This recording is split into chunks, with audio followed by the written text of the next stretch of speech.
Well, welcome back, folks. Before I go ahead and install the wiring harness back onto the bike, I thought I would install the regulator, voltage regulator first. And now there's no way, effective way that I know of to test these without the bike running. All the tests call for the bike to be in a running mode, so though I'd prefer to test this before I mount it, can't do that. So what I'm going to do is clean it up, mount this in the bike before I put the wiring harness in.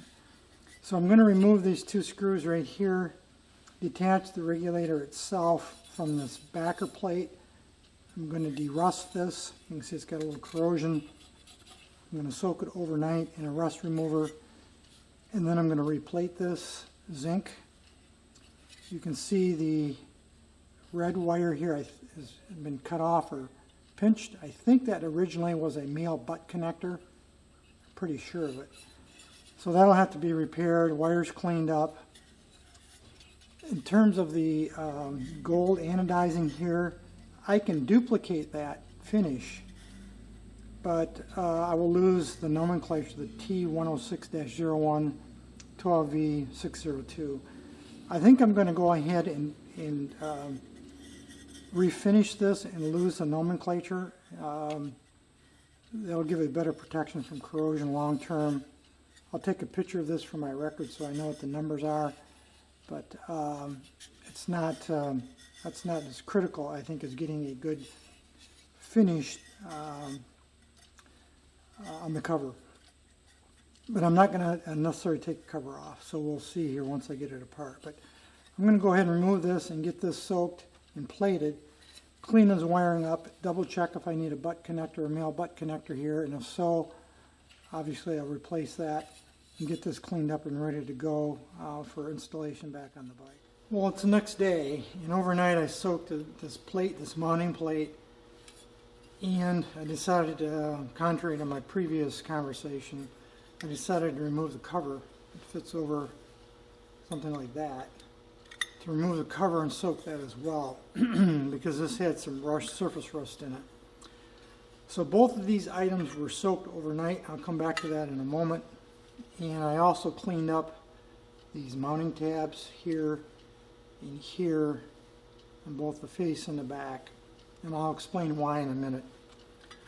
The material I used to soak these items in to derust them was Evapo Rust. This is one of several different non-acid rust removers. I'm quite fond of this product. It's a very safe product to use. It's environmentally friendly.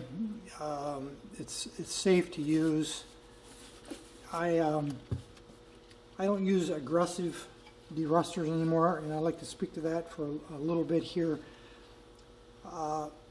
There's many videos and there's a lot of information out there regarding the best way to remove rust. And I probably at one time or another in my experience working on old bikes have used them all. I have gotten away from using acids, particularly muriatic acid, which will in fact remove rust, but it's a very aggressive material. I think it's dangerous to use.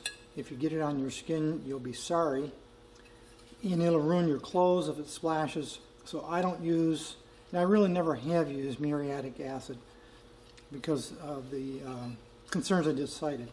Phosphoric acid will work. It's a much milder acid than muriatic acid. I do have a little bit of phosphoric acid left, but I don't use it much anymore because I use this product or a version thereof almost exclusively. There are other things that will work to remove rust, such as Coca-Cola. The active ingredient in Coca-Cola that removes rust is phosphoric acid, by the way. If you don't believe me, go read the label on a container of Coca-Cola, and you will discover it's got phosphoric acid. Also things like molasses and vinegar. I have tried vinegar, which will work. It's a little slow, but it does work. I have never used molasses, but I understand that will derust as well. But I don't use any of those anymore. I use a product like Evapo Rust or something similar. A little expensive, a little pricey, but it works really well, and it's very safe to use, and it's safe for the environment. So these two items were soaked overnight in Evapo Rust. These mounting tab ears here and here, I just put on the wire wheel on the Black & Decker grinder and cleaned these up. The reason I cleaned those up is I'm going to have to repaint the cover or recoat the cover to match the original zinc dichromate finish. And you can see the original finish, which is in very good condition on the inside there. So I need to duplicate that. Now, I could send this part out and have it done professionally. It'll be gone for 2 or 3 weeks. It's going to cost me a fair amount of money, and I can duplicate that look, that zinc dichromate look, by using a product from Eastwood. And here it is right here. These are actually spray paints, and you start with the gold, the step 1 gold base coat, and then you highlight it with the green zinc and the red zinc. And it actually works quite well and comes out looking very good. I used these products, these Eastwood products, on my Kawasaki H2750 about 8 or 9 years ago on the electrical system covers, which are quite similar in this different size, but it looks something like this, and it came out looking really good. And this is left over from that project, so I'm going to go ahead and use those to recoat this cover, and then I will mask around here and recoat the strip here, the edges and the ear tabs on each end in this finish from Eastwood's. That's why I had to clean this up and this up first.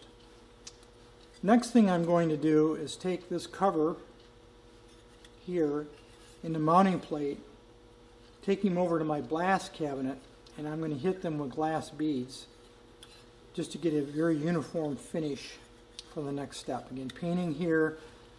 This will be replated in zinc. I'll do that myself. But first I want to make sure I got a nice uniform finish all the way, all over the surface on both sides. Then I will clean them both in a clean acetone, replate this, and paint this with the Eastwood product to duplicate the original golden zinc dichromate finish. So those will be my next steps, and I will bring you back a little bit later on. I'm not going to show you all those details, but I will bring you back a little bit later on in the process. Well, it's about half an hour later, and I had bead blasted both of these pieces. I had to change my cabinet's media out from black diamond, which is a crushed coal slag. I thought that'd be a little bit too aggressive for this, and I went back to glass beads. They're a little more, they're a little gentler than coal slag or black diamond, which is a very good product, by the way, for more aggressive material removal. The only issue I have using glass beads is it creates a lot more dust than black diamond. But you can see they're both pieces have been cleaned. Now you can see the inside. I left the original finish on the cover right there. So I only blasted it from the top, around the sides and the top of the cover. Again, this will be painted, and this will be re-zinc plated. You can see where some of the original plating wore off right here. That's where there was some rust. And the plating that was left, the zinc plating that was left, has been dulled from the blasting process. Probably take a little piece of steel wool and polish this up a little bit to bring the brightness up, to help with the plating, to make the plating look a little brighter. This I'm just going to clean in acetone, and then I'll use the Eastwood 3-part process to duplicate that zinc dichromate. This will have to be painted outside. It's a little cool this morning. We're well into the fall of 19. Have to wait till it warms up a little bit. It's about 45 degrees Fahrenheit out, and it's supposed to be 65 later today. Won't be long I'll have to be using that little cabinet that I talked about last winter where I exhaust through the window. And then I'll move on to getting this zinc plated. One other thing I didn't talk about when I discussed the options for rust removal was the process of electrolysis. Now, I use electrolysis, or I've used electrolysis for quite a few years now. It's a great process for rust removal. It's not really necessary to use it on something small like this. These couple of small pieces, I'm not going to set up the bath for just these pieces. But it is a very viable, it does work process. And if I got something like a fuel tank that I can't really get inside, I think it's the only way to go for rust removal, and that is electrolysis. I thought I'd show the regulator here. I've gone through and repainted with the Eastwood zinc dichromate paint that I talked about earlier, the cover and the mounting plate that you can see there. And you can see the inside of the cover, that's original. I did clean and re-zinc plate this mounting bracket for the regulator where it mounts to the frame of the YL1. Then of course we have the hardware. This is the original hardware screws. The plating was in very good condition. I just polished them up a bit. The small screws for the cover, and then the grommets that mounts the regulator to the base plate. I polished those up too, you can see that. So everything here is original to the bike. What I'm going to do now is go ahead and assemble this back together off camera. Very straightforward, very simple. And then I'll show you what it looks like when it's complete. Well, there's the final assembly for the regulator. Again, replated bracket, zinc plated, and a quick polish. I did not put that in my tumbler. I polished it manually with steel wool. All the hardware is original, including the grommets, which are in very good shape, the rubber grommets. The finish for the cover and the bracket that the regulator is mounted to itself right here was painted with the Eastwood product I talked about earlier, and then clear coated with a matte finish clear. And I did verify by looking at a lot of used regulators on eBay. There's quite a few of them out there, but they're very pricey. This red wire had a male butt connector like you see there, so I replaced the end of the wire with a new butt connector. Cleaned these three wires coming from a regulator, the white, green, and black, and got those cleaned up. And when I reattached the cover here, I don't know if you caught in one of the previous photos or videos, this one screw right here had red paint on it, put on at the factory. It's typically done to either validate it's been torqued properly or it's been tightened properly, such as for hydraulic fittings, brake line fittings, torque sensitive assemblies, and sometimes they'll put a paint or a yellow, it's quite often it's yellow, orange, or red, to indicate if the assembly has ever been tampered with or taken apart. So I just duplicated that here with a little red paint. I could not duplicate the nomenclature that was stamped on here. Well, I probably could, but I'm not going to. And I can't, again, test this assembly, this regulator, until the bike is in operating condition so I can run it.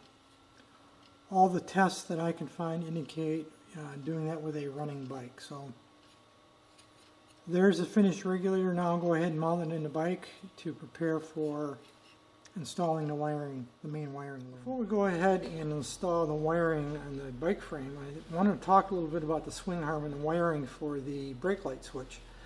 This is the actual original swing arm that came off the bike, and you may recall from previous videos that I had replaced this one with a different unit, a correct unit, but a different used one that was in better shape, because this one had quite a severe case of road rash here, or probably from the chain more appropriately. Here, the adjuster was broke off, etc. So the one that's on the bike is a different one than this one, but this was the original.